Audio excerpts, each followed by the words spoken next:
नमस्कार मित्रांनो, आज आपण पाठ 8 अर्थव्यवस्था आणि व्यवसाय सुरू करत आहोत. अर्थव्यवस्था म्हणजे काय? व्यवस्था म्हणजे तुम्हाला माहिती असेल म्हणजे मॅनेजमेंट, एखाद्या गोष्टीचं मॅनेजमेंट. आणि अर्थव्यवस्था म्हणजे काय? एखाद्या गोष्टीचं मॅनेजमेंट, पण कुठलं? Financial management.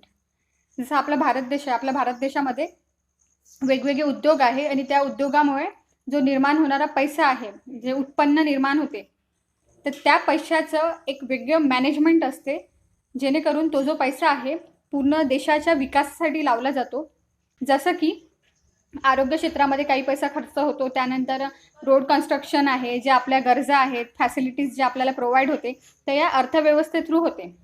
ठीक आहे. शाळा शिक्षणासाठी प्रॉपर एज्युकेशन मिळावं विद्यार्थ्यांना, प्रॉपर हेल्थ असावी, रिसर्चमध्ये काही पैसा जातो. तसंच इतर बँका असते, आपलं जे दैनंदिन जीवन आहे, जे आपण जगत आहोत, जसं की आपल्याला राशन वगैरे काही लोकांना मिळते, शेतीसाठी काही पैसा वेगळा ठेवला जातो. तर अशा प्रकारे जो वेगवेगळ्या विभागामध्ये पैसा जो वापरला जातो, तर हा पैसा एक प्रॉपर अर्थव्यवस्था असते. आणि ते कोण बघतं? अर्थमंत्री जे आहेत ते बघतात. आपल्या देशाचे जो सगळा कारभार बघतात. ठीक आहे. पैसा रिलेटेड कारभार. तर तो मंत्री जो आहे तो सगळा कारभार बघतो. आणि अर्थव्यवस्था म्हणजे काय? फायनान्शियल जे मॅनेजमेंट असते, पैसा रिलेटेड मॅनेजमेंट म्हणजे अर्थव्यवस्था. आणि व्यवसाय, व्यवसाय का बरं महत्त्वाचा आहे अर्थव्यवस्थेच्या बाबतीत? बघा, कारण की अर्थव्यवस्था जी आहे ना, पैसा जो निर्माण होतो तो कुठल्या ना कुठल्या व्यवसायातून निर्माण होतो.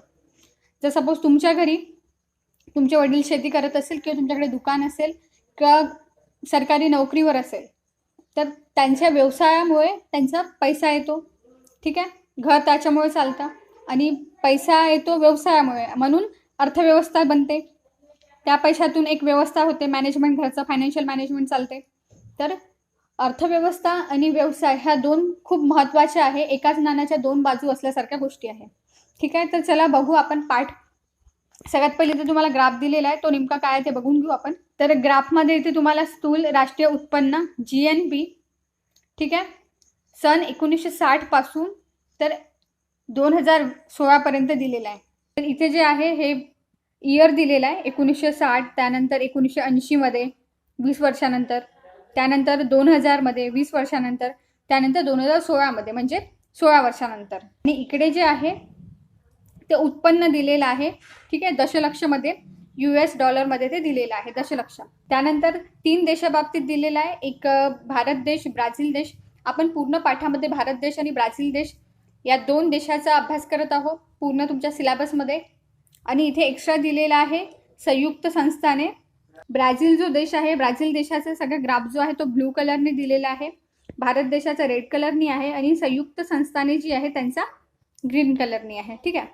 तर 1960 मध्ये भारत देश आणि ब्राझील देश या दोन्ही देशाचं जे स्थूल उत्पन्न होतं ते सारखं आहे, आणि संयुक्त संस्थाने जे आहे त्यांचं जास्ती आहे. 1980 मध्ये ब्राझील देशाचं भारत देशाच्या तुलनेमध्ये जास्ती आहे, आणि संयुक्त जी संस्थाने आहे त्यांचं खूप जास्ती आहे. संयुक्त संस्थाने बघितला तर तो सरळ इथपर्यंत येतो 300च्या जवळपासच्या याच्यात. तर 280 वगैरे असू शकते. ठीक आहे. 280 वगैरे असू शकतं संयुक्त संस्थांचं. मग त्यानंतर जर बघितलं आपण 2000 मध्ये, 2000 मधली कशी स्थिती आहे की 2000 मध्ये पुन्हा ब्राझील देशाचं जास्ती आहे उत्पन्न, जे स्थूल उत्पन्न होतं ते, आणि भारत देशाचं जे आहे ते ब्राझील देशाच्या तुलनेत कमी आहे. ठीक आहे. आणि संयुक्त संस्थानांचं जर बघितलं तर ते जवळपास 1000 दशलक्ष. ठीक आहे. 1000 दशलक्षचा आकडा पार केला. ते खूप जास्त स्पीडनी वाढत आहे. तुम्हाला ग्राफ लक्षात येईल. संयुक्त संस्थानांचा जर ग्राफ बघितला तुम्हाला लक्षात येईल. बघा, एक वेगळंच हाईक आहे बघा. ठीक आहे. वाढत जाते, वाढत जाते, वाढत जाते. 2016च्या बाबतीत ब्राझील देशाचं जे स्थूल उत्पन्न आहे ते कमी आहे, आणि भारत देशाचं ते ब्राझील देशाच्या तुलनेत वाढलेलं आहे, आणि 200 ते क्रॉस झालेलं आहे. ठीक आहे. 200 दशलक्ष त्यांनी क्रॉस केलेलं आहे. आणि तेच जर 2016 मध्ये आपण संयुक्त संस्थानांचं जर स्थूल उत्पन्न बघितलं तर ते डबल, म्हणजे 16 वर्षात डबल झालेलं आहे, आणि ते आहे जवळपास 1900 दशलक्षच्या जवळपास आहे. तर खालील आलेखाचे वाचन करून प्रश्नांची उत्तरे लिहा. 16 साली कोणत्या देशाचे राष्ट्रीय उत्पन्न सर्वाधिक होते व किती होते?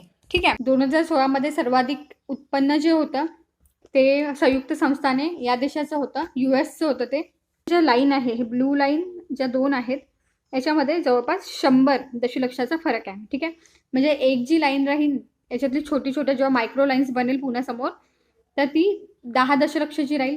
ठीक आहे, तर एक क्लिअर आहे की 1800 आणि 1900च्या मधात आहे. ठीक आहे, तर 1850च्या समोरच असेल, कारण की अर्ध जास्ती अंतर कव्हर केलेलं आहे. मग नेमकं किती असायला पाहिजे? 1900च्या खाली आहे म्हणजे 1890 नसेल, कारण की एकदम जवळून चिपकून नाही आहे ती लाईन. ठीक आहे, ते 1870 ते 1880 या रेंजमध्ये ते होतं. 1870 ते 1880 दशलक्ष एवढं होतं. तर ब्राझील आणि भारत यांची तुलना करता 1980 साली कोणत्या देशाचे उत्पन्न अधिक होते? 1980 बघा, ब्राझील आणि भारत. तर ब्राझील जो आहे तो ब्लू आहे. ठीक आहे, आणि ब्राझीलचं जास्ती आहे. तर ब्राझील आणि भारत या देशाची जर तुलना केली तर 1980 साली ब्राझील देशाचं उत्पन्न जे आहे ते जास्ती. ब्राझील आणि भारत यांची तुलना करता 2016 साली कोणत्या देशाचे उत्पन्न अधिक होते? आता या 2 देशामध्ये बघा, ब्राझील ब्लू आणि भारत रेड आहे. ठीक आहे, तर 2016 भारत देशाचं उत्पन्न अधिक आहे. तर याचं उत्तर काय? 2016 साली जर तुलना केली तर सर्वाधिक जे उत्पन्न आहे ते भारत देशाचं आहे. ठीक आहे, 2016 साली भारत देश आणि ब्राझील देश या दोन्ही देशातलं जे उत्पन्न आहे, स्थूल उत्पन्न, या 2 देशातील स्थूल उत्पन्नामध्ये फरक 2016 तुम्हाला लक्षात येईल.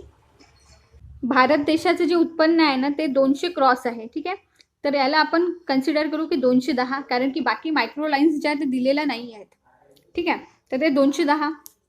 ब्राझील देशाचं जे आहे ते थोडं कमी आहे. ठीक आहे, कमी आहे तर जवळपास 2 लाईनचा फरक असल्या एवढं कमी आहे. तर ते किती आहे? ते 180 आहे असं आपण गृहीत धरत आहोत, कारण की बाकी मायक्रो लाईन्स दिलेल्या नाही आहेत.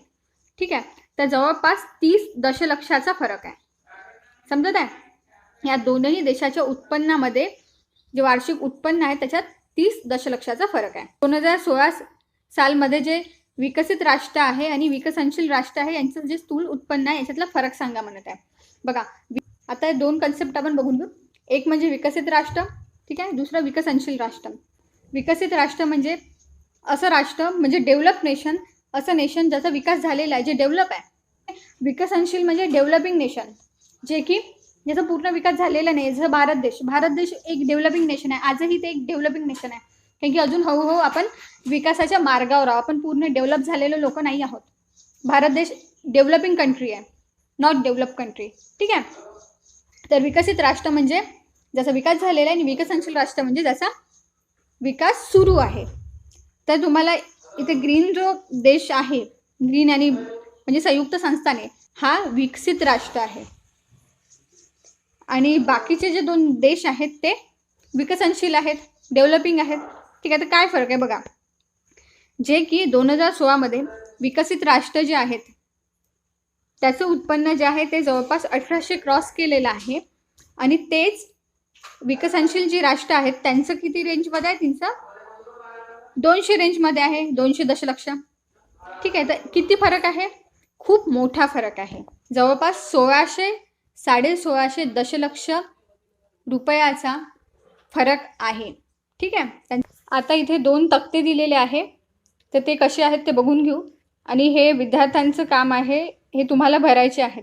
ठीक आहे, तर सगळ्यात पहिले दिलेलं आहे दोन्ही देशामधील विविध क्षेत्रातील मालकीबाबतचा तक्ता खाली दिलेला आहे. ब्राझीलप्रमाणे भारतासंदर्भात ती माहिती तुम्हाला भरायची आहे. जसं ब्राझील देशाची दिलेली आहे, जसं क्षेत्र दिलेलं आहे, विभाग दिलेला आहे, आणि भारताबाबतीत त्या गोष्टी तुम्हाला स्वतः भरायच्या आहे. तर सगळ्यात पहिले क्षेत्र विभाग, बँकांचा व्यवसाय.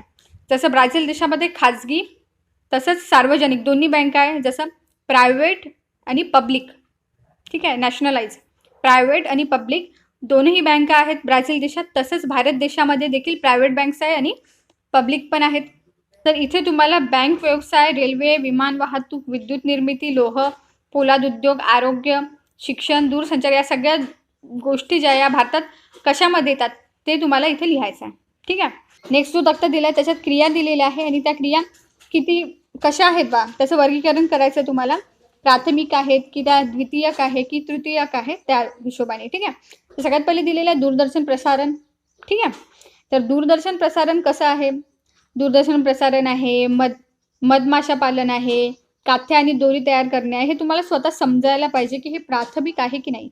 प्राथमिक गरजा कोणत्या आहेत? अन्न, वस्त्र, निवारा. ठीक आहे. तर त्या रिलेटेड ज्या सगळ्या गोष्टी असतात त्या कशात येईल? त्या प्राथमिकमध्ये येईल.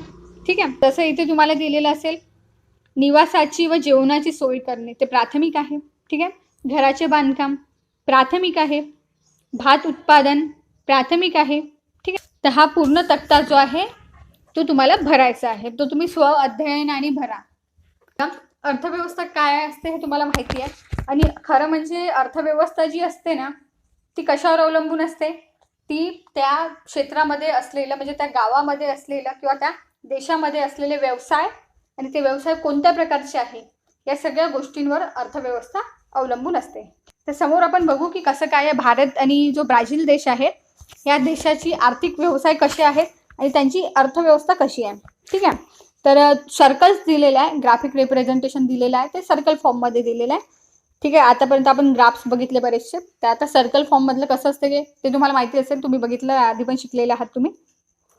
तर इथे जे सर्कल्स दिलेले आहेत ना ग्राफ, तर या ग्राफ्समध्ये दोन्ही देश आहेत, त्या दोन्ही देशांचा जो व्यवसाय आहे तर किती पर्सेंट कुठल्या व्यवसायाचं योगदान आहे ते दिलेलं आहे. ठीक आहे. आणि किती पर्सेंट लोक कोणता व्यवसाय करतो हे सुद्धा दिलेलं आहे. जसं की नेमकं काय असतं हे बघा, सांगू का? जसं 100 लोक आहेत. ठीक. किती लोक शेती करतात. ठीक आहे. त्यानंतर किती लोक मासेमारी करतात आणि किती लोक नोकरीवर आहेत किंवा किती लोक उद्योजक आहेत. ठीक आहे. तर हे सगळं झालं त्या 100 लोकांचं म्हणजे टक्केवारी. जसं की 100 लोकातले 25 लोक जर शेती करत असेल तर 25% लोक शेती, 20 लोक जर मासेमारी करत असेल तर 20% लोक मासेमारी. असं सगळ्यात पहिले इथे बघा, ब्राझील देश आणि भारत देश स्थूल अंतर्देशीय उत्पादनात व्यवसाय निहायक योगदान. ठीक आहे. तर 2016 सालमध्ये जे दोन्ही देश आहे या दोन्ही देशामध्ये जे प्राथमिक, द्वितीयक आणि तृतीयक ह्या व्यवसायातून निर्माण झालेलं जे आणि त्या व्यवसायातून जे मिळालेलं योगदान आहे ते दिलेलं आहे. सगळ्यात पहिले बघा हा ग्राफ दिलेला आहे. ठीक आहे. तुम्हाला लक्षात आले असेल सगळे ग्राफ. ब्राझील देश, ठीक आहे, आणि इकडे भारत देश. तर ब्लू म्हणजे काय? प्राथमिक व्यवसायामधून निर्माण झालेला. ठीक आहे. त्यानंतर ऑरेंज काय असतं? द्वितीयक व्यवसायामधून निर्माण झालेलं. आणि जो ग्रे कलर आहे तो आहे तृतीयक. ठीक आहे. तर सगळ्यात पहिले ब्राझील देशामध्ये जे स्थूल उत्पन्न निर्माण झालं 2016 मध्ये, तर त्याच्यात प्राथमिक व्यवसायामधून जे निर्माण झालेलं आहे ते आहे 5.5%. ठीक आहे. म्हणजे प्रायमरी जे बिझनेस आहेत, प्राथमिक बिझनेस आहे, त्या बिझनेसमुळे तयार झालेला जो पैसा आहे, निर्माण झालेला पैसा आहे तो किती आहे? 5.5% आहे. ठीक आहे. आणि द्वितीयकमुळे जो निर्माण झालेला पैसा आहे तो 27.5% आहे, म्हणजे 27.5%. त्यानंतर जवळपास 67% जो आहे म्हणजे मॅक्झिमम तो तृतीयक व्यवसायातून निर्माण झालेला पैसा आहे. हे झालं ब्राझील देशाबाबतीत. आता आपण बघू ब्राझील देशाच्या कंपॅरिझनमध्ये जर आपण बघितलं तर भारत देशाचा जो पैसा आहे म्हणजे प्राथमिक व्यवसायातून निर्माण झालेला तो जास्ती आहे, जवळपास 17%. ठीक आहे. 17% जे उत्पन्न होते ते प्राथमिक व्यवसायातून होते. त्यानंतर 26% जे उत्पन्न होते ते द्वितीयक व्यवसायातून होते. 57% जे उत्पन्न निर्माण होते ते द्वितीयक व्यवसायातून होते. तर फक्त प्राथमिक व्यवसाय जे आहे त्याच्यातून जास्ती उत्पन्न होते ब्राझील देशाच्या कंपॅरिझनमध्ये. जे तृतीयक आहे या दोन्ही व्यवसायाच्या कंपॅरिझनमध्ये ब्राझील देशात जे आहे उत्पन्न ते जास्ती आहे ॲज कम्पेअर टू भारत देशात. फक्त प्राथमिक याच्यामध्ये जास्ती आहे ब्राझील देशापेक्षा. इथे 5.5, इथे 17%. हे झालं की उत्पन्न जे होते एखाद्या एक पर्टिक्युलर व्यवसायातून निर्माण झालेल्या उत्पन्नाची टक्केवारी. ठीक आहे. आता आपण बघू की कुठल्या व्यवसायात किती टक्के लोक इन्व्हॉल्ड होते. ठीक आहे. तर बघा किती टक्केवारी, हा ब्राझील देशाचा, हा भारत देशाचा. तर प्राथमिक जे व्यवसाय आहेत त्या प्राथमिक व्यवसायात ब्राझील देशातले फक्त 10% लोक इन्व्हॉल्ड आहेत. फक्त 10% लोक प्राथमिक जे व्यवसाय आहेत ते व्यवसाय करतात. ठीक आहे. त्यानंतर द्वितीयक जे व्यवसाय आहेत ते 19% लोक करतात. ठीक आहे. आणि जे तृतीयक जे व्यवसाय आहेत ते जवळपास 71% लोक करतात. हे झालं ब्राझील देशाच्या बाबतीत. म्हणजे तुम्हाला एक गोष्ट लक्षात आली असेल की ब्राझील देशातले फक्त 10% लोक जे प्राथमिक व्यवसाय आहे ते व्यवसाय करतात आणि उरलेले जे 90% लोक आहेत ते द्वितीयक व्यवसाय करतात किंवा तृतीयक व्यवसाय करतात. त्या 90%मधलेही 20% जे लोक आहेत ते द्वितीयक व्यवसाय करतात आणि उरलेले 70% जे लोक आहेत ते तृतीयक व्यवसाय करतात. पण भारत देशाच्या बाबतीत चित्र काही वेगळंच आहे. ते कसं बघा, सगळ्यात मेन म्हणजे भारत देश जो आहे तो काय आहे, कृषीप्रधान देश आहे. ठीक आहे, आपल्याकडे सगळ्यात जास्त काय होतं, शेती होतं. ठीक आहे, ॲग्रिकल्चर लँड आहे आपल्याकडे आणि आपण शेती करतो आणि ती आपली पारंपरिक तो आपला एक व्यवसाय आहे. जवळपास 50% 48.8 48.8% लोक प्राथमिक व्यवसाय करतात.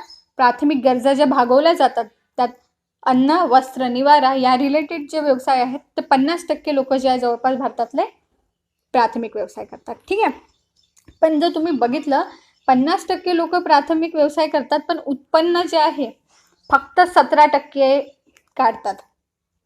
म्हणजे जवळपास अर्धे लोक शेती करतात पण आपल्या भारतात जितका काही पैसा निर्माण होतो ना त्या पैसा निर्माण झालेल्या पैशाच्या वाट्यात फक्त 17% जो पैसा निर्माण होतो तो या 50% लोकांना होतो. म्हणजे जे लोक 50% लोक प्राथमिक कामं करतात ना त्यांच्या कामावर निर्माण झालेला पैसा किती आहे, फक्त 17% आहे.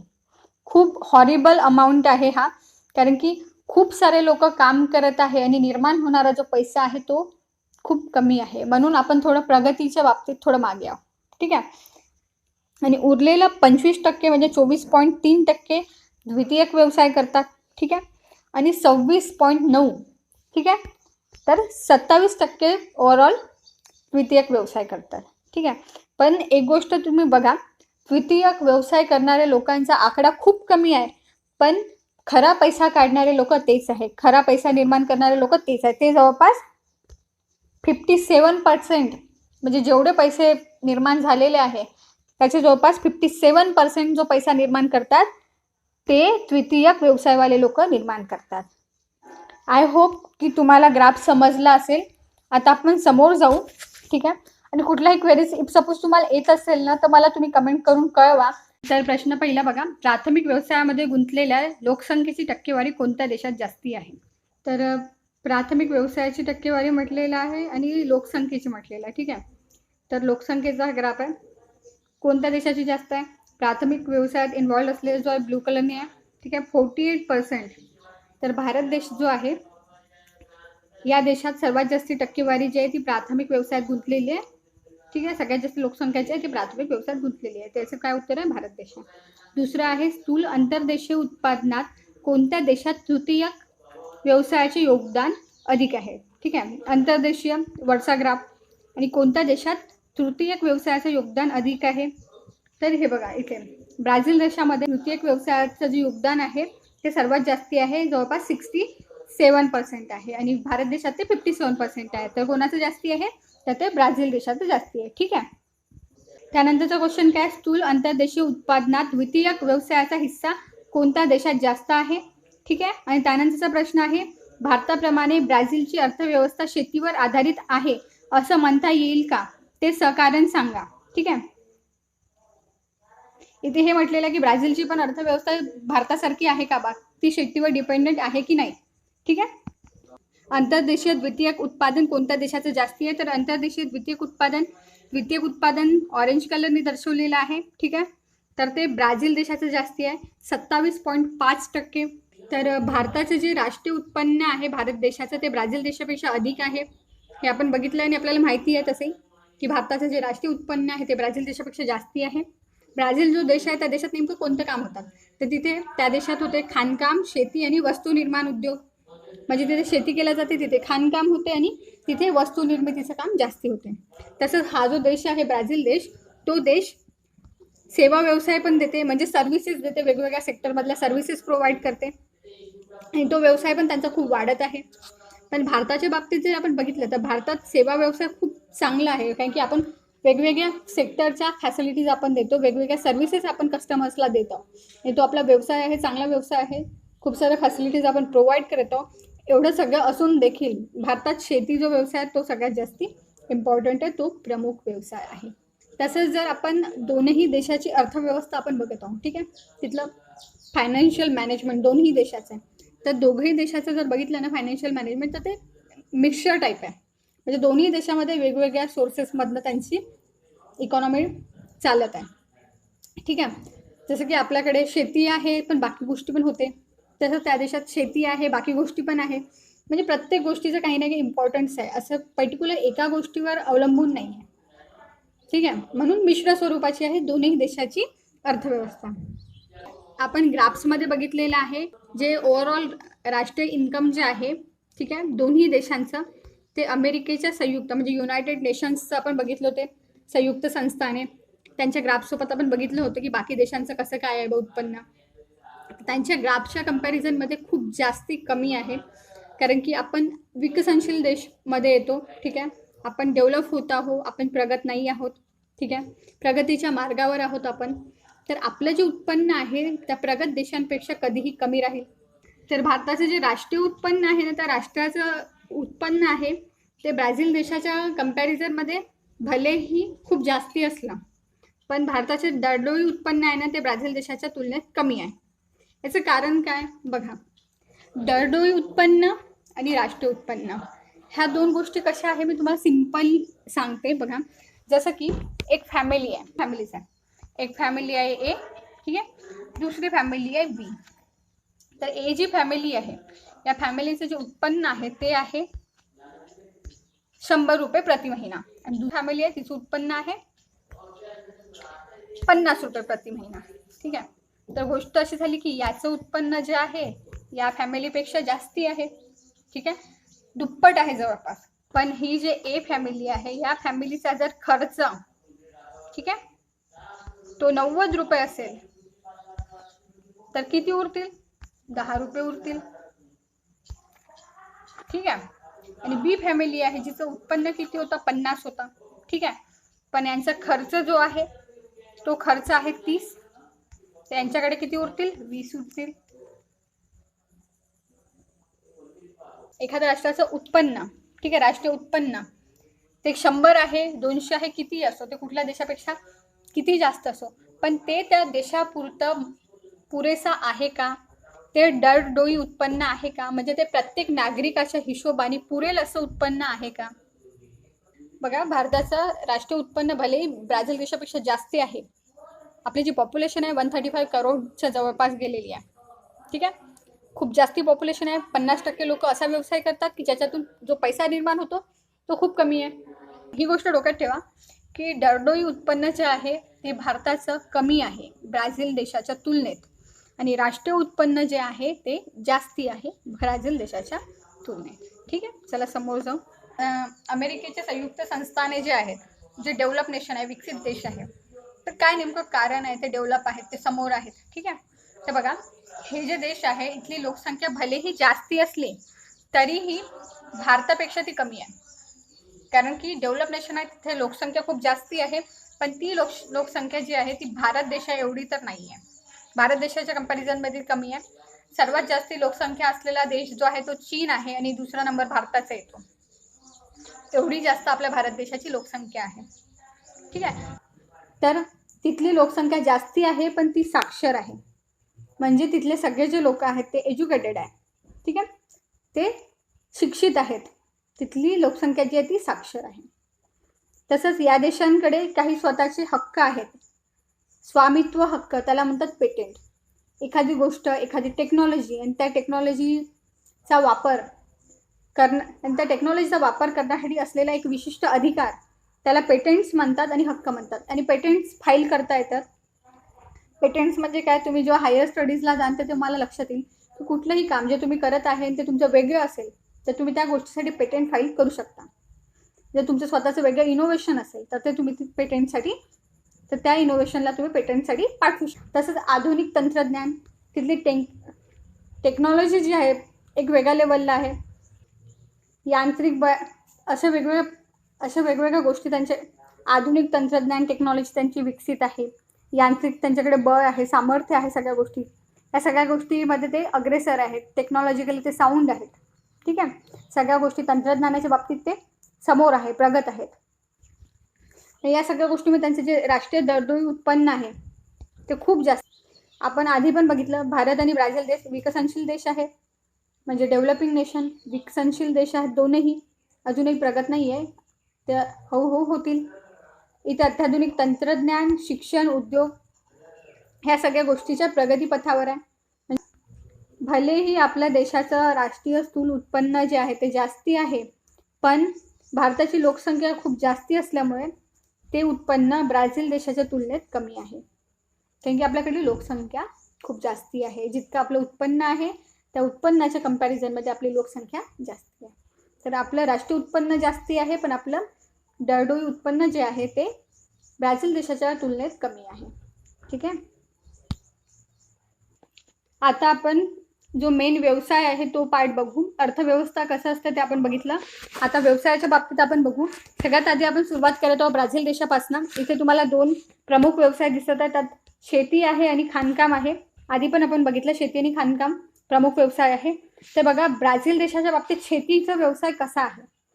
तर ब्राझील देशातली जी शेती आहे ती तिथल्या उच्चभूमी आणि किनारी प्रदेशात होते. म्हणजे जे समुद्राला लागून असलेला भाग आहे, जिथे पाण्याचे सोर्सेस अवेलेबल आहे, अशा किनारी प्रदेशात आणि उच्चभूमीचा जो भाग आहे या भागात ब्राझील देशात शेती हा व्यवसाय होतो. किनारी प्रदेश आणि उच्चभूमी. ठीक आहे. हवामान चांगलं असल्यामुळे आपण कुठलेही पीक घेऊ शकतो.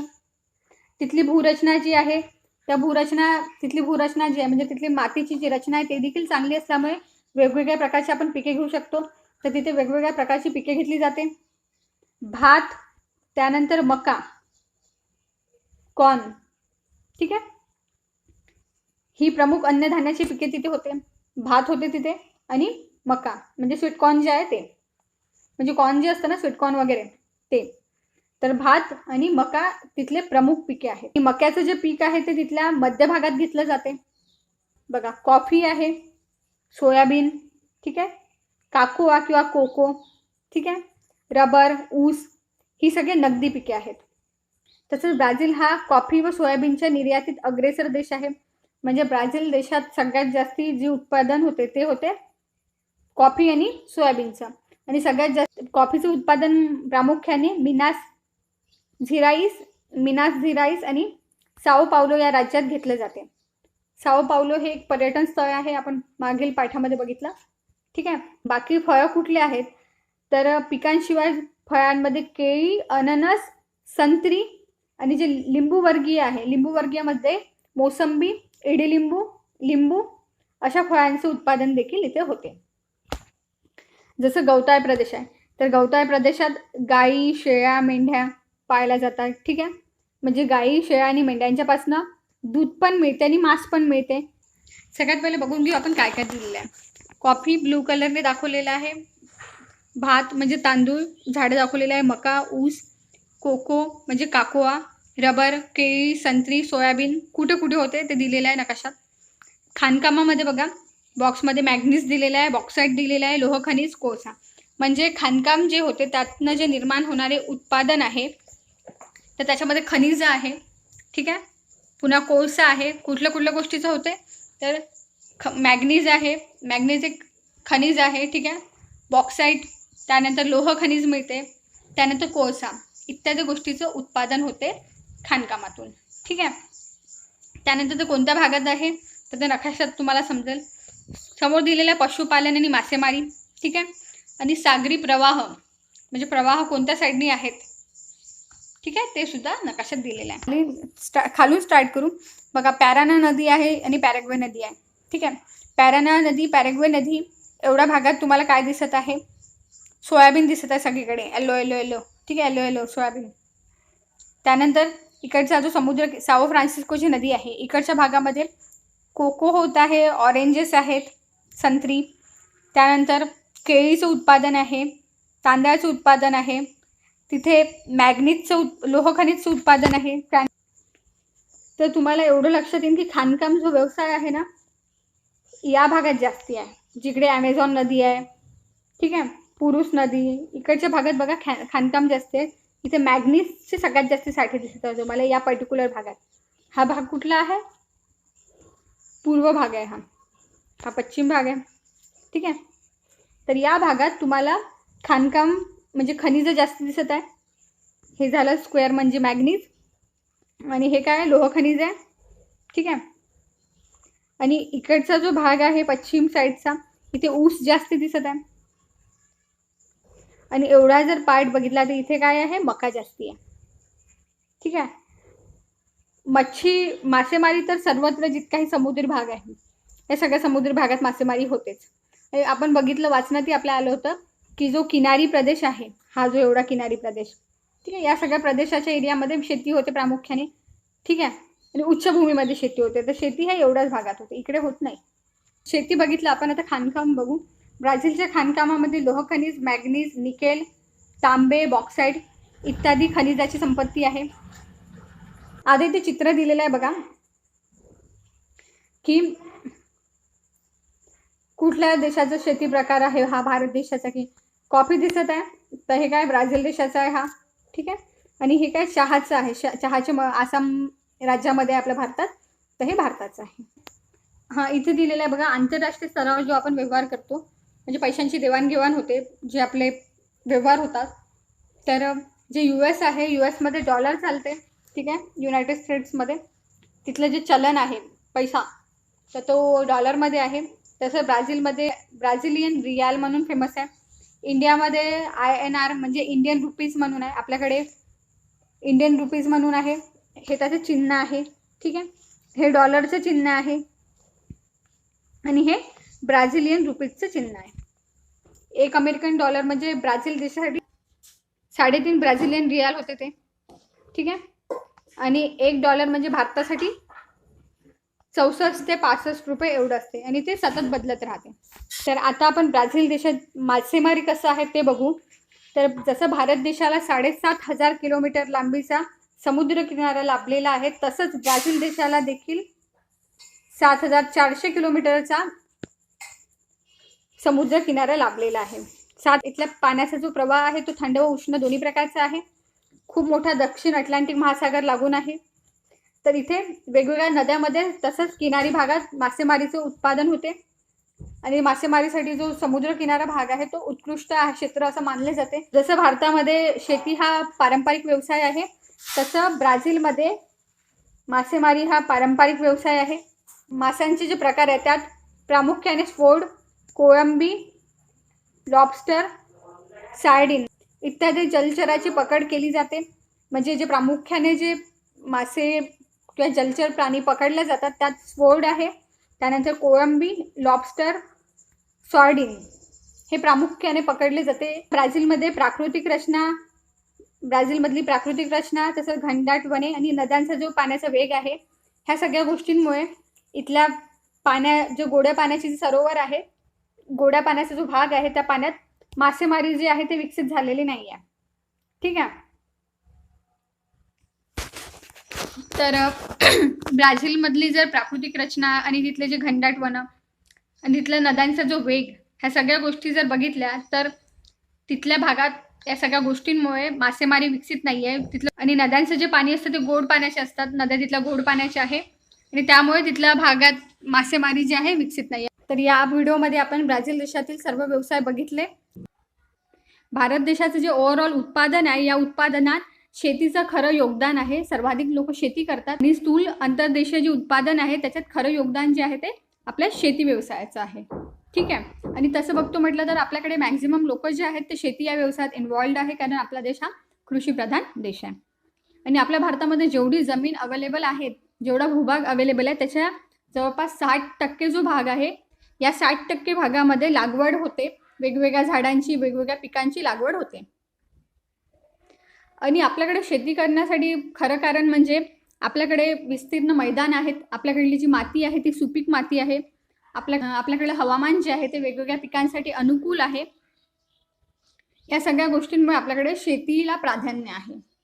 आता शेतीचे प्रकार असतात. तर आपल्या भारतातली जी शेती आहे ती मुख्यतः निर्वाह प्रकारची आहे. निर्वाह प्रकारची म्हणजे जो आपला उदरनिर्वाह आहे, आपण सर्वाईव्ह करतो, जगत आहोत, तर ह्या सगळ्या ज्या गरजा आहेत त्या आपल्या शेतीतून पूर्ण होतात. म्हणजे दैनंदिन जीवनात जे आपल्याला लागतं अन्न, ठीक आहे, तर ते सगळं त्या सगळ्या गोष्टींची आपण शेती करतो. कारण शेती वेगवेगळ्या प्रकारची होते. लाकडाची शेती होते, जसं सागाची शेती, ठीक आहे, रबराची शेती होते, पण या गोष्टी ज्या आहेत जसं साग, रबर, तर या अत्यंत अशा मूलभूत गोष्टी नाही आहेत आपल्यासाठी. कारण की आपण साग किंवा रबर तर खाणार नाही ना. तर आपण जे खातो ते आपला निर्वाह चालवण्यासाठी असते. ठीक आहे. तर म्हणून आपल्याकडे सगळे धान्याची शेती होते, तर आपल्या शेतीला निर्वाह शेती असं म्हणतात. निर्वाह प्रकारची शेती आपल्याकडे होते. तर नेमकं आपल्याकडे काय होते? तर आपल्याकडे भात, गहू, भात म्हणजे काय? भात म्हणजे तांदूळ होतो आपल्याकडे, गहू, ज्वारी, बाजरी, मका ही आपल्याकडली प्रमुख पिके आहे. या व्यतिरिक्त काही महत्त्वाची पिके आहेत, त्याला नगदी पिके म्हणतात. नगदी पिके जी मार्केटमध्ये नेऊन विकल्या जाते, बाजारपेठेत त्याला मागणी असते, ते विकल्या जाते आणि पैसा मिळतो.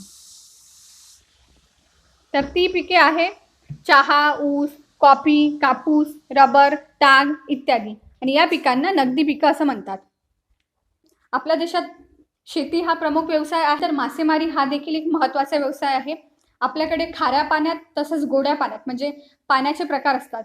एक पाणी जे समुद्राचं जे पाणी असतं ते खारट असतं, तर त्या खाऱ्या पाण्यात तसंच नद्यांचं जे पाणी असतं ते गोड पाणी असतं. तर गोड पाण्यात या दोन्ही प्रकारच्या पाण्यात मासेमारी होते. आपण मागील व्हिडिओमध्ये बघितलं होतं की ब्राझील जो देश होता त्या देशामध्ये समुद्रकिनारी जो भाग आहे त्या भागामध्ये मासेमारी होत होती, पण मोठमोठ्या नद्या आहेत तिथे मासेमारी नव्हती होत. त्यामागचं खरं कारण असं होतं की तिथे जी गोड्या पाण्यातील मासेमारी आहे ते विकसित झालेलं नाही आहे. पण आपल्या देशात तसं नाही आहे. आपल्या देशात गोड्या पाण्यात म्हणजे जे गोड पाणी आहे, पिण्यास योग्य असं पाणी आहे, त्या पाण्यात आणि खारट पाणी या दोन्ही प्रकारच्या पाण्यामध्ये मासेमारी होते. भारत देशाचा नकाशा आपल्याला माहिती आहे, जो समुद्रकिनारी भाग आहे, ज्या राज्यांना लागून आहे त्या सगळ्या राज्यांमध्ये मासेमारी होते. तर त्यात महाराष्ट्र आहे, कारण की महाराष्ट्राला अरबी समुद्र लागून आहे. केरळ राज्य आहे, पश्चिम बंगाल आहे, ओडिसा आहे, गोवा राज्य आहे, तमिळनाडू आहे, आंध्र प्रदेश आहे. तर हे सगळे राज्य आहेत. या राज्यांमध्ये मासेमारी हा प्रामुख्याने होणारा व्यवसाय आहे. 7,500 किलोमीटर लांबीचा समुद्रकिनारा आपला भारताला लाभलेला आहे. तर ब्राझील देशामध्ये देखील 7,400 किलोमीटरचा आहे आणि आपल्या भारताचा फक्त 100 किलोमीटर जास्ती आहे ब्राझील देशापेक्षा. 7,500 किलोमीटर लांबीचा समुद्रकिनारा आपला भारताला लाभलेला आहे. तर आपल्याकडे जी मासेमारी होते तर त्या मासेमारीमध्ये सगळ्यात जास्ती जर वाटा कोणत्या मासेमारीचा असेल तर तो सागरी मासेमारीचा आहे. म्हणजे समुद्रात जी होणारी मासेमारी आहे तर आपल्याकडे कोणते कोणते मासे फेमस आहे, जसं आपण बघितलं होतं लॉबस्टर वगैरे जे मासे होते ब्राझील देशातले फेमस मासे होते, तसं आपल्याकडे कुठले आहे? जे मासे खातात त्यांना सगळ्यांना माहितीच असेल. तर आपल्याकडे वशी, बांगडा, बोंबील, सुरमई, पॉपलेट, झिंगे मी ऐकलेलं आहे, मी बाकी ऐकलेलं नाही आहे. तर हे सगळे आपल्याकडे फेमस आहेत. तसंच बंगालचा जो उपसागर आहे त्या भागामध्ये शेवंडे, क्लुपेडस आणि रावस हे वेगवेगळे जलचर देखील आढळतात. आता जे बघितलं आपण ते खाऱ्या पाण्याचे होते आणि गोड्या पाण्यात जे मत्स्यपालन होतं ते जसं नद्या, कालवे, जलाशय, तलाव या भागामध्ये होतं. आणि तिथले जे प्रमुख आहेत त्यामध्ये कटला, रोहू, त्यानंतर चोपडा. कटला, रोहू जे आहे ते मला 12thला होतं सिलेबसला बायोलॉजीमध्ये. कटला आणि रोहू आणि चोपडा हे जे मासे आहेत हे गोड्या पाण्यातील आहे. तर एकूण जे मत्स्य व्यवसाय होते त्यात गोड्या पाण्यातील जे मासे आहेत त्या मासेमारीचा जवळपास 60% वाटा आहे आणि सागरी जे मासेमारी आहे म्हणजे खाऱ्या पाण्यातील जे मासे आहेत त्यांचा 40% वाटा आहे. शेती, मासेमारी, त्यानंतर खाणकाम व्यवसाय जो आहे या व्यवसायाकडे आपल्या भारतात प्रमुख व्यवसाय म्हणून बघितले जाते. तर खाणकामामध्ये काय काय असतं? भारतातील एक छोटा नागपूर म्हणून एरिया आहे, छोटा नागपूरचं पठार. त्या पठारात खनिजांचं वेगवेगळ्या खनिजाचं भांडार आहे. तसंच महाराष्ट्र आणि छत्तीसगडमधील खाणकाम हा खूप मोठ्या प्रमाणात चालणारा व्यवसाय आहे भारतातील. पूर्व महाराष्ट्र तसंच छत्तीसगडमधील कोरबा भागात कोळशाच्या खाणी आहेत. आसाममध्ये दिग्बोई, तसंच महाराष्ट्राचा जो अरबी समुद्र आहे मुंबईला लागून असलेला त्याला मुंबई हाय असं म्हणतात. तसंच गुजरातमधलं कलोल, कोयाली या ठिकाणी खनिज तेलाच्या विहिरी आहे. तसंच आपला पश्चिम बंगालचा जो उपसागर आहे त्या उपसागराला आपली गोदावरी नदी जाऊन मिळते, तर त्या नदीच्या मुखापाशी देखील खनिज तेलाचे साठे आहे. राजस्थान जे राज्य आहे जिथे शेती फारशी होत नाही, कारण पूर्ण तिथे वाळवंट भाग आहे. मासेमारीचा देखील प्रश्न येत नाही, कारण त्या भागामध्ये पाण्याची कमतरता आहे. मरुस्थल एरिया आहे, तो वाळवंट आहे. तर तिथे संगमवर जो दगड आहे, ते संगमवर दगड जो आहे तो आढळतो. संगमवर जो दगड असतो तो व्हाईट असतो आणि आपल्याकडल्या ज्या मूर्त्या वगैरे असतात देवाच्या, त्या संगमवर दगडापासून बनलेल्या असतात. तसंच आंध्र प्रदेश जे राज्य आहे, त्या आंध्र प्रदेश राज्यात कडप्पा नावाचा दगड मिळतो. आणि कडप्पा हा दगड कुठे यूज होतो माहिती आहे का? तुमच्याकडे गॅस ओटा वगैरे बनलेला असेल तर तो कडप्प्याचा बनलेला आहे. तर कडप्पा जो आहे तो दगडाचा प्रकार आहे. ठीक आहे, तो आंध्र प्रदेश राज्यात मिळतो. तर आता आपण ब्राझीलमधील जे प्रमुख उद्योग आहेत ते बघत आहोत. जर प्रमुख उद्योग बघितले ब्राझीलमध्ये, तर लोह पोलाद कारखाने ब्राझीलमध्ये आहे. त्यानंतर वाहन जोडणी, तसंच जे खनिज आहेत तर त्यावर तेल प्रक्रिया होऊन तेल प्रक्रियाचे कारखाने, त्यानंतर रासायनिक जे उत्पादन होते त्या गोष्टी, तसंच सिमेंट निर्मिती. तर अशा विविध प्रकारचे जे उद्योग आहेत ते प्रमुख उद्योग आहेत. तसं तिथे टेक्नॉलॉजी जी आहे ती डेव्हलप झालेली आहे, तरीही जे जुने उद्योग आहेत ते अजूनही ते चालवत आहे. जसं की तिथे साखर, सुती कापड, त्यानंतर रेशीम आणि लोकर या सगळ्या गोष्टींचा उद्योग कारखाने देखील आहेत. ब्राझीलमधला दक्षिण आणि आग्नेय जो भाग आहे तो भाग जास्ती डेव्हलप आहे आणि ईशान्य व जो पश्चिमेकडील भाग आहे तो कमी डेव्हलप आहे. इथे तुम्हाला वेगवेगळे बोधचिन्ह दिसत आहे, म्हणजे लोगोज आहे. हे वेगवेगळ्या ऑर्गनायझेशनचे लोगो आहे आणि त्या रिलेटेड काही प्रश्न देखील आहे. तर बघून घेऊ आपण काय आहे. तर सगळ्यात पहिला जो लोगो दिसत आहे ONGC म्हणजे काय? Oil natural gas corporation. म्हणजे जे आपला Indian oil natural gas corporation आहे तिथे कॉर्पोरेशनचा हा लोगो आहे. आणि हे सगळे जे नॅचरल गॅसेस आहेत आणि ऑइल्स आहेत ते सगळे कामं ही कॉर्पोरेशन बघते. त्यानंतर दुसरं जे आहे ते आहे राष्ट्रीय इस्पात निगम लिमिटेड. त्यानंतर जे आहे ते आरे जे आहे मिल्कची कंपनी आहे आणि हा त्याचा लोगो आहे. त्यानंतर CLW रेल्वे रिलेटेड आहे. त्यानंतर इथे ॲग्रीचं दिलेलं आहे, agro industries development corporation, Maharashtra स्टेटचा आहे. त्यानंतर हा जो ब्लॅक कलरचा लोगो आहे हा खादी ग्राम उद्योगचा लोगो आहे. RCF म्हणजे राष्ट्रीय केमिकल फर्टिलायझर्स. तर हा जे केमिकल फर्टिलायझर्स आहेत राष्ट्रीय केमिकल फर्टिलायझरचा हा लोगो आहे. जर भारतामधलं उद्योगाची गोष्ट केली तर भारतामध्ये कुठलेही जे उद्योग आहे ते भारतामध्ये उपलब्ध असलेल्या कच्च्या मालावर डिपेंड करते. आणि जी ऊर्जा साधने आपल्याकडे अवेलेबल आहे किंवा आपली आर्थिक साधने जी आहे आणि कुठल्या गोष्टीची मागणी आहे, या सगळ्या गोष्टींमुळे जे निर्माण झालेले उद्योग आहे ते भारतात आहे. तर आपल्याकडे खनिज साठे जे आहे ते आपल्याकडे भरपूर प्रमाणात आहेत. आणि खनिज साठ्यासाठी जे फेमस राज्य आहेत त्यात झारखंड, ओडिसा, छत्तीसगड, मध्य प्रदेश आणि राजस्थान, तसंच कर्नाटक आणि तमिळनाडू ही जी राज्य आहे ही राज्य खनिजांनी संपूर्ण अशी राज्य आहेत. या राज्यांमध्ये धातू खनिज आहेत. जसं तुम्ही कर्नाटक, तमिळनाडू इकडे जर बघितलं तर इकडे काही सोन्याच्या खाणी आहेत. कोलार सोनाची खाण आहे.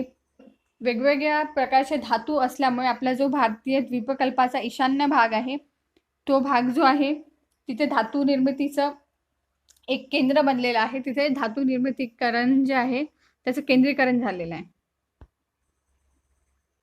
भारतामध्ये देखील लोह पोलाद कारखाने आहेत. तसंच काही कोळशाचे साठे आहे, लोहखनिजाचे साठे आहे. जर आपण राजस्थान बघितलं तर राजस्थानमध्ये तांबे म्हणजे कॉपर, शिसे आणि जस्त हे मेटल्स आहेत, तर यांचं खाणी आहेत तिकडे. तसंच कर्नाटक बघितलं तर कर्नाटकमध्ये लोह पोलाद, मॅग्नीज आणि ॲल्युमिनियम. तसंच तमिळनाडूमध्ये बघितलं तर तमिळनाडूमध्ये देखील ॲल्युमिनियम आणि इतर काही धातूचे उद्योग आहेत. जर शेतीवर आधारित उद्योग बघितलं तर शेतीवर आधारित उद्योगामध्ये भारतामध्ये कापूस, ताग आणि साखर या उद्योगाचं केंद्रीकरण झालेलं आहे. जर महाराष्ट्र आणि उत्तर प्रदेश या राज्यांचं बघितलं तर या राज्यांमध्ये साखर उद्योग आणि पश्चिम बंगालमध्ये ताग उद्योग हे डेव्हलप आहेत. तर जंगलामध्ये झाडं असतात, तर झाडांपासून कागद, पुन्हा प्लायवूड, आगपेट्या, राय, लाकडी वस्तू इत्यादी गोष्टींचं निर्मिती आपण करू शकतो. तर ह्या गोष्टींचे पण देखील आपल्याकडे उद्योग आहेत. तसंच आपल्याकडे काही भागामध्ये जे ऑइल प्रोसेसिंगचे कारखाने आहेत ते देखील आहे. तेल शुद्धीकरण केंद्रे, जे खनिज तेल मिळते म्हणजे वेगवेगळ्या खनिजापासून जे तेल बनते तर ते तेल प्रोसेसिंग होते त्या तेलाचं, जसं आपलं ऑइल आहे, पेट्रोल आहे, डिझेल आहेत, तर हे खनिज तेलच आहेत. पुन्हा केरोसिन आहेत, हे खनिज तेल आहे. तर तसे ते कुठे आहे? कोयाली आहे, दिग्बोई, त्यानंतर नुनमती आणि बोनगाई गाव तेल शुद्धीकरणाचे केंद्र आहेत. तसंच मथुरा आणि बरौनी जी आहे तिथे देखील तेल शुद्धीकरणाचं केंद्र आहे. तसंच आपल्याकडे गुजरात, राजस्थान आणि तमिळनाडू या राज्यांमध्ये मिठाचं उत्पादन मोठ्या प्रमाणात होतं. आता इथे तक्ता दिलेला आहे ज्याच्यात आयात, निर्यात आणि व्यापार संतुलन काय असते हे दिलेलं आहे. तर बघा, आयात म्हणजे काय? एका देशात दुसऱ्या देशाकडनं म्हणजे परकीय देशाकडनं कुठली गोष्ट आणणे, आपल्या देशात आणणे म्हणजे आयात. एक सरळ भाषेत तुम्हाला सांगते. आणि आता आपल्याकडे मसाल्याचे पदार्थ जे आहे त्याची शेती होते, ठीक आहे. तर खूप मोठ्या प्रमाणात मसाल्याच्या पदार्थाची आपल्याकडे शेती होते आणि बाहेर देशात त्या मसाल्याच्या पदार्थाची मागणी आहे. तर ते लोक आपल्याकडनं जेव्हा घेऊन जातात मसाल्याची पदार्थ, ठीक आहे, तर त्याला निर्यात म्हणते. आपण त्यांना पाठवतो तर ते निर्यात, आणि आपण जेव्हा आणतो तर त्याला आयात. तर आयात आणि निर्यात तुम्हाला समजलं असेल. तर हे वर्ष दिलेलं आहे 2009 ते 10, त्यानंतर पूर्ण 12 ते 13 पर्यंत दिलेलं. तर आता कोणत्या देशात कोणत्या गोष्टीची आयात होते आणि निर्यात होते ते आपण बघू. ब्राझील देशामधून जी निर्यात होते, बघा, ब्राझील देशात लोह खनिज, कॉफी, कोको, कापूस, साखर आणि संत्री आणि केळी ह्या गोष्टींचं उत्पादन भरपूर प्रमाणात होते. आपण आधीही बघितलेलं आहे. तर त्यांच्याकडे या गोष्टी खूप साऱ्या प्रमाणात उपलब्ध आहेत आणि या गोष्टींची ते लोक निर्यात करतात. म्हणजे ज्या देशाला गरज आहे त्या देशाला ते देतात. कुठल्या गोष्टी ब्राझील देश घेतो? तर ब्राझील देश यंत्रसामग्री, रासायनिक उत्पादने, खते, गहू, वाहने, खनिज तेल आणि वंगण इत्यादी गोष्टी ज्या आहेत ते ब्राझील देश आयात करते. तर ब्राझील देशाचा जो व्यापार आहे तो जर्मनी, अमेरिकेची संयुक्त संस्थाने म्हणजे United nations, Canada, Italy, Argentina, Saudi Arabia आणि भारत या देशांसोबत ते व्यापार करतात. आता आपण भारत देशाचं बघू. बघा, भारत देशामध्ये सगळ्यात जास्त शेती होते. चहा, कॉफी, मसाल्याचे पदार्थ, पुन्हा कमावलेले कातडी वस्तू, लोह खनिज, कापूस, रेशीम कापड, आंबे इत्यादी. तर या सगळ्या गोष्टी आपल्याकडे खूप मोठ्या प्रमाणात आहेत. तर आपण या सगळ्या गोष्टींची निर्यात करतो. जसं आपल्याकडे खनिज तेल, पेट्रोलियम जे आपण सौदी अरेबियाकडनं घेतो, त्यानंतर यंत्रसामग्री, मोती, मौल्यवान खडे आणि सोने, चांदी या सगळ्या गोष्टी आयात करतो आहे. कोणत्या देशासोबत आपण व्यापार करतो? तर त्यात UK आहे, युनायटेड किंगडम, त्यानंतर अमेरिकेचे संयुक्त संस्थाने, युनायटेड नेशन्स, त्यानंतर जर्मनी, जपान, रशिया, चीन. तर हे या सगळ्या देशांसोबत आपण बिझनेस करतो. ब्रिक्स म्हणजे काय आहे नेमकं? तर ब्रिक्स एक 5 देश मिळून तयार झालेलं ऑर्गनायझेशन आहे. या 5ही देशाचे जे इनिशियल्स आहे त्या इनिशियलपासनं हा शब्द तयार झाला आहे. ब्रिक्समध्ये B फॉर ब्राझील, ब्रिक्समध्ये B for Brazil, R for Russia, I for India, C for China and S for South Africa. तर हे 5 देश ब्राझील, रशिया, इंडिया, चायना आणि साऊथ आफ्रिका हे देश मिळून ब्रिक्स बनलेलं आहे. आणि ब्रिक्स जे आहेत ते बिझनेस डेव्हलपमेंट म्हणजे सर्व्हिसेस, मॅन्युफॅक्चरिंग, इकॉनॉमिकल बॅलेन्स या सगळ्या गोष्टींवर काम करते. इथे आपला पाठ 8 संपलेला आहे. तुम्हाला जर व्हिडिओ आवडला असेल तर नक्की लाईक करा, कमेंट करा, तुमच्या मित्रांसोबत शेअर करा. थँक्यू.